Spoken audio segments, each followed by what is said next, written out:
Eu estou recebendo Leonardo Amaral aqui conosco. Tudo bem? Boa tarde. Fabélia, tudo bem? Boa tarde. Boa tarde a todos os telespectadores. E mais uma vez é um prazer estar aqui no seu programa. Oi, a gente vendo tudo isso aí, agora não tem jeito a gente não falar um pouquinho de Covid, de gente que recebe sem merecer e tudo.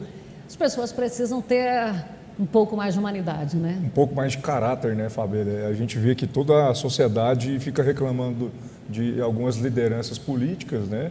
E aí a gente vê um comportamento desse contraditório aqui perto da gente. Então, acho que a lição começa em casa. E o que tem lá em cima no governo é o reflexo do que a gente é aqui na sociedade. Isso não resta dúvida, né? Vamos falar de Fundo Rural? Vamos falar de Fundo Rural, Fabélia. Como é que está essa esse novelo aí? Realmente, Fundo Rural é um assunto que desperta interesse de todos, né? A gente vem acompanhando, Fabélia. Eu não sei se eu já te contei essa história, mas eu acompanho o Fundo Rural desde 2010. Quando o doutor Hélio, que foi o advogado, o doutor Hélio que já está aí, ele representou o frigorífico Mataboi lá no Supremo Tribunal Federal e venceu aquela ação em que o Supremo reconheceu a invalidade do Fundo Rural em 2010.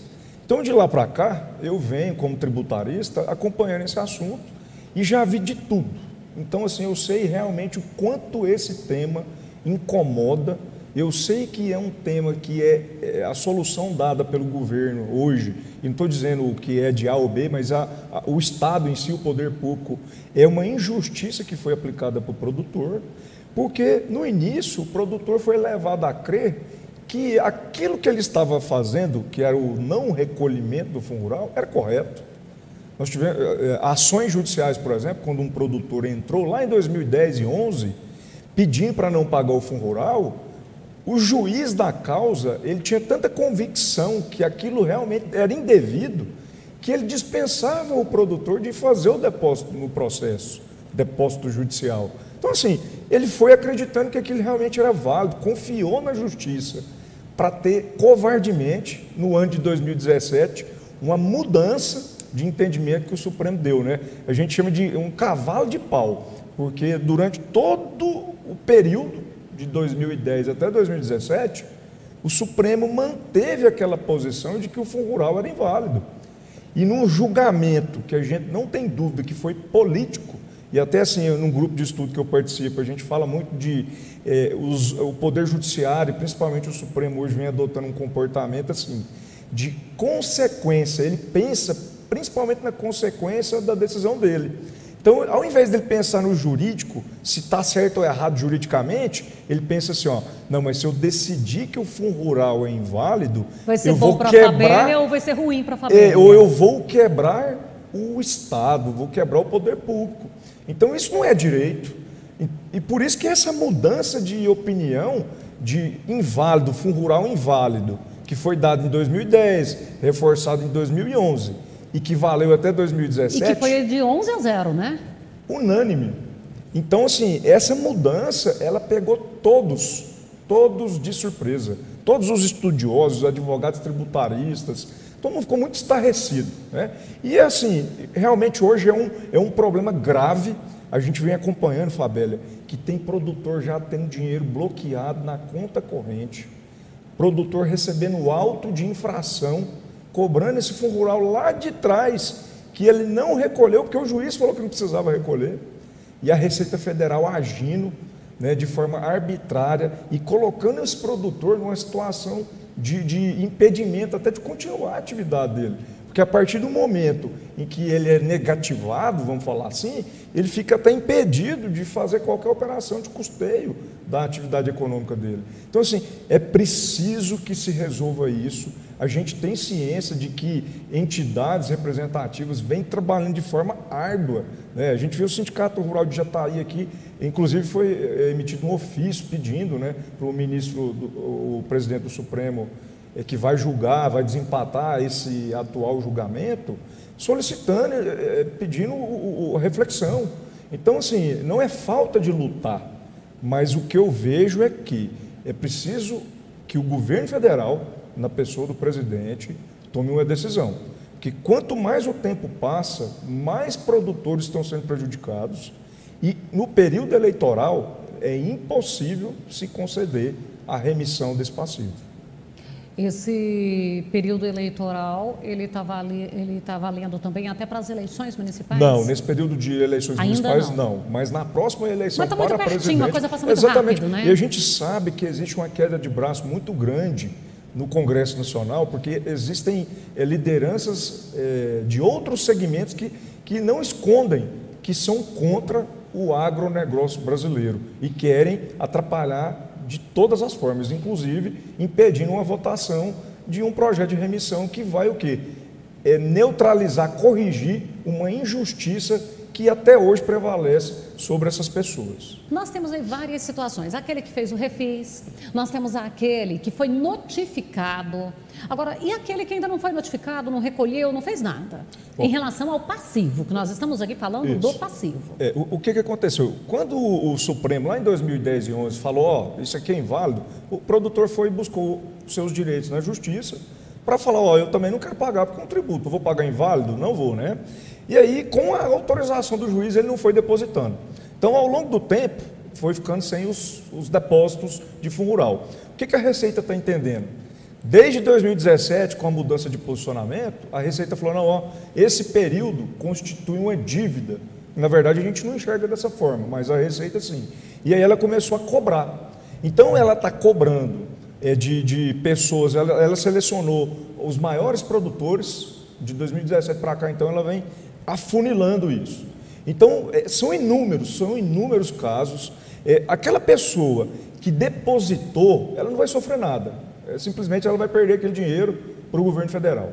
Agora, aquele que tinha um processo judicial, tinha uma decisão que amparava ele, que falava assim, ó, na hora que eu vender minha produção, o adquirente não precisa fazer retenção e eu não preciso depositar, esse é um alvo específico da Receita Federal. Então, é esses que estão recebendo os autos de infração, cobrando o período dos últimos 5 anos de fundo rural e, além disso, aplicando uma multa de 75%. Então, se eu devia 1 milhão, ela quase dobra. Ela vai dobrar porque ainda tem juros e correções. E aí, o que acontece? Quando o produtor recebe esse auto, tem muitos que ficam indignados, eu não tiro a razão, e viram as costas, falam, eu não vou fazer nada.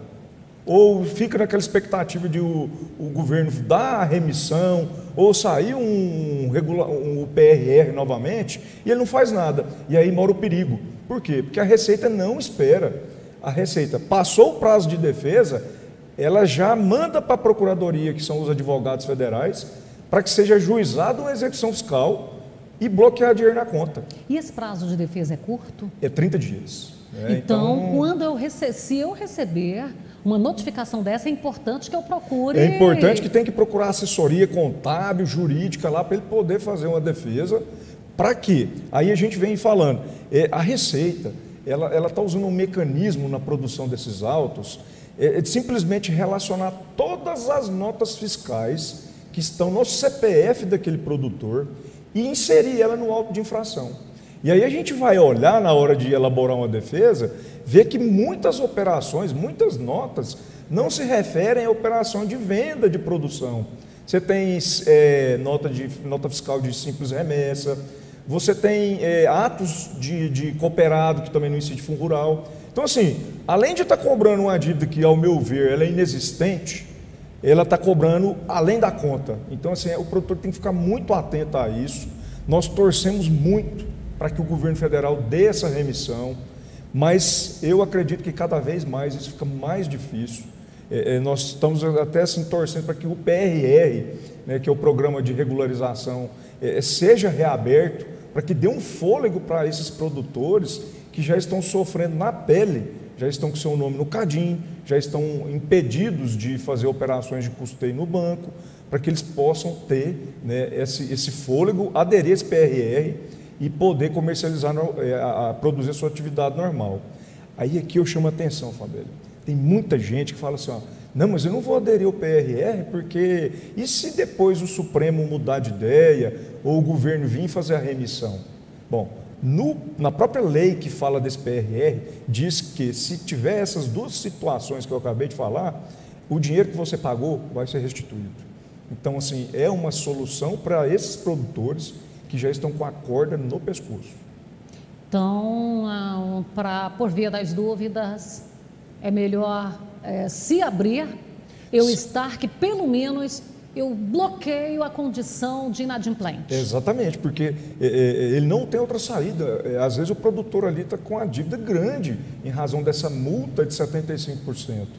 E aí ele acaba impossibilitado de pagar aquilo. Esse parcelamento ele dá um fôlego. E aí ele conta ainda com a esperança de que ao longo do tempo que ele for pagando essas parcelas, o governo vem e faça esse perdão. Então, assim, é um ponto de vista que eu tenho, né, e que enxergo como uma solução para esse produtor que já está em situação de inadimplente.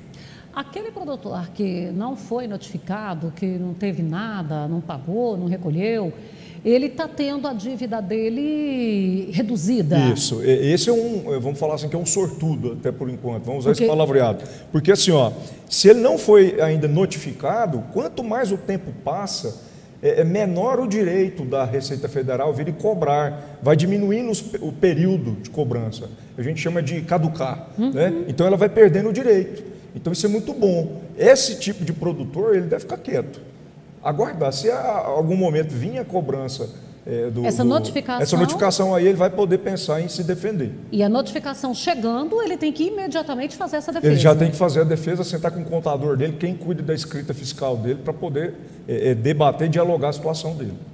Então, não dá também para receber e ficar só indignado e não tomar providências legais. A indignação é normal, mas agir com racionalidade, produzir essa defesa, porque as consequências são muito terríveis desse ponto.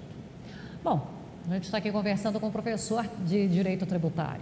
Então, o assunto rende e a experiência é grande. E eu quero agradecer, a gente também já está aqui com o encerramento do programa. E lembrando aqui, acho que dá tempo ainda rapidinho, que essa caducidade no ciclo agrícola ali, parece que ela tem um calendário diferente também, não é mês a mês. Na verdade, assim, a gente vai contar o mês a mês, é até um pouquinho muito técnico para a gente poder explicar, mas é o mês a mês que a gente faz. E até assim, antes de finalizar, é importante a gente falar que esse julgamento que está todo mundo com expectativa, que ia acontecer essa semana, ele foi adiado, né, ele está empatado, o presidente do Supremo, o ministro Dias Toffoli, é que vai decidir isso, e o julgamento ele tem o que como objeto? Aquele dever que o adquirente da produção rural tem de fazer a retenção na hora da compra da produção. Mas isso pode refletir também de forma benéfica para o produtor que possui esse passivo de fundo rural. Bom, então é aquela situação, pode acontecer para qualquer um dos lados, pode tanto beneficiar quanto prejudicar o produtor.